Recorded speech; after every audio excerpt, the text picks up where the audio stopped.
2 days away from the first round of the NFL draft, and after all of the talk, after all of the flip-flopping, after all of the examination and discovery, I think I finally narrowed it down to two guys that the Hawks should take. That's next. Forget cable, switch to Frontier. The Fios Triple Play brings dedicated 100% fiber optics to your home. Fios TV, 15x5 internet and digital phone for $119.99 per month with 2-year price protection plan on qualifying service. FrontierPacificNW.com.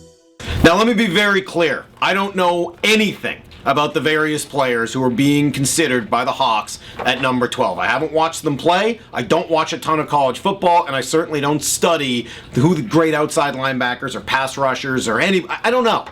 But every single year, I listen to everything that's being said about the various candidates. I look a little bit at need, but more, and for the Hawks right now, and they're in a great spot where they don't need to draft for need, at the various options and what's really being said about them. And I come down to two guys that I think would be good picks for the Hawks this year at number 12. The first is David DeCastro, offensive guard from Stanford. I think that's the guy I'm ultimately settling on. Big, powerful, great run blocker, but also good in pass protection. Might be able to play right tackle if that's where his ultimate fit is in the NFL. I think if you have an opportunity to completely solidify a line that has been beset by injuries, even last year, and even with some of your high picks, Okung, Carpenter, Moffitt, Unger, all have had major injury issues over the last few years. The offensive line is still the lifeblood. I think they need help still in that area, and if DeCastro is as good as they say he is, that's probably my favorite pick at number 12. The other is Michael Floyd, wide receiver from Notre Dame, and this just comes back to the fact that you got to try a lot of guys at wide receiver before you find the right one that sticks, and the Hawks need a playmaker there.